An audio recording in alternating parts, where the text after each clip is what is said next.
All right, guys. So I was working on this Milwaukee 7 1/4 inch miter saw, and I have it basically taken apart here to where you could take the fence off. And I have to be honest, I wish I would have known this when I actually purchased the device originally. I didn't get this deep into the weeds on it, but basically what I've come to discover using a square, something like this, and also an angling device like this that measures angles, what I've come to realize is that this particular fence cannot be squared. It has such a small range of movement to the blade. It doesn't have enough movement to be able to be squared. So my only option is basically to drill out these holes here to give myself more play, and I'd have to drill it out on all the sides or whatever, which would make it non-factory, right? The reason why I say I wish I'd have known that is I know Festival actually came out with a smaller battery-powered miter saw, and they're at least touted in the industry for being accurate, so on and so forth. This Milwaukee saw is more of a construction grade saw, along with my M12 and also my DeWalt. And it's something that I didn't really look into when you start talking about making cabinetry and stuff like that. I've been building projects and I've been just using these saws interchangeably with no kind of adjustments. And unfortunately, when I go to bring my projects together, they're not lining up properly. And I didn't 100% understand what exactly was causing the problem. Now that I've actually taken the time to tear this down and take it apart, which there were just 4 screws, 2 on this side and then 2 on the other side, that now that I understand how this functions and how important it is to basically, if you're going to buy a tool like this, to actually open it up, pull out a trusted square, and actually try to make sure that your device is actually able to cut 90 degrees, able to cut 45 degrees accurately, so that you can get a trusted result. Now, construction, from what I understand, doesn't have to be as accurate as if you're going to do something like cabinet building. And so this is discouraging to me to know that I'm going to have to make some exceptions. I'm going to have to so basically it's kind of like an extra step.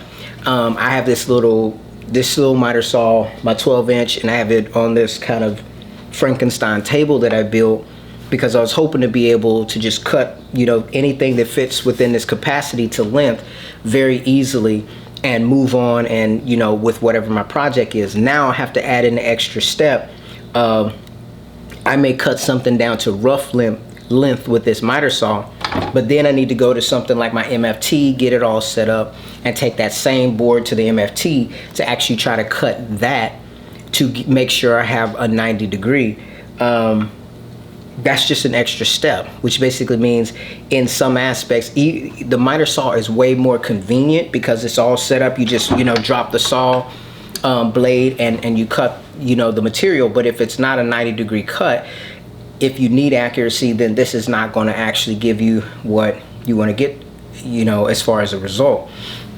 So I'm not 100% sure what I'm going to do about this. I'm not sure if I'm going to try to alter it, which to me would decrease the value of it as is, or if I'm going to actually post this and sell it, and maybe sell a few other tools and put that monies together to maybe attempt to get the Festool miter saw, so that and see if it's actually more accurate out of the box. Now if I purchase that and it's not accurate out of the box, it's going right back to the store.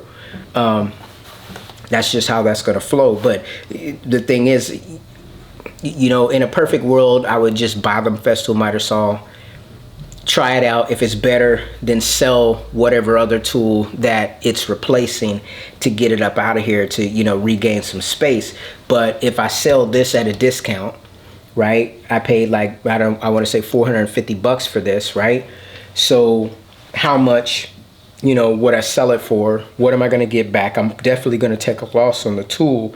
But if somebody's more into rough end carpentry and they didn't want to spend the full $450 or plus dollars for this saw, then it would be a deal for them to purchase it from you know, a second hand, because it hasn't really been, you know, put through any major paces or anything.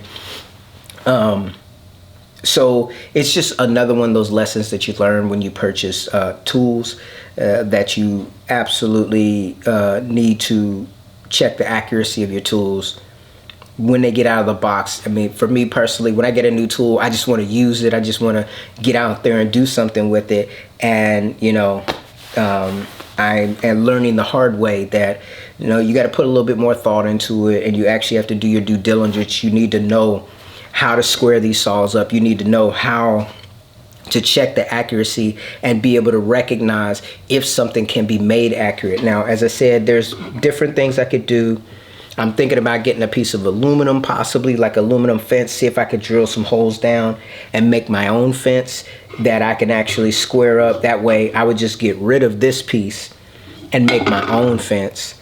That's an option as well, but that requires a lot more machining, and it just seems to me if you don't have a way to make something either straight or get your 90-degree cuts from the beginning, how do you produce that out of thin air? That's just something that I've not been able to actually hammer down. Anyways, just a very short video. I'm gonna go ahead and button this thing back up, put the screws back in, and for now use it as it is. But I just have to, you know, keep in mind I have to, you know, basically bring my expectations down regarding what I'm going to get out of this 7 1/4 inch miter saw, which, you know, as far as power for its size, as far as ability to cut, have no complaints. I just noticed that when I was building something recently, it just didn't give me the cut that I needed. And you know, that's what put it in my mind, hey Telly, you need to go ahead and try to square these up. So anyways, I will wrap this video up here. Guys, thanks for taking time to watch the video. I'll see you in my next one. Take care.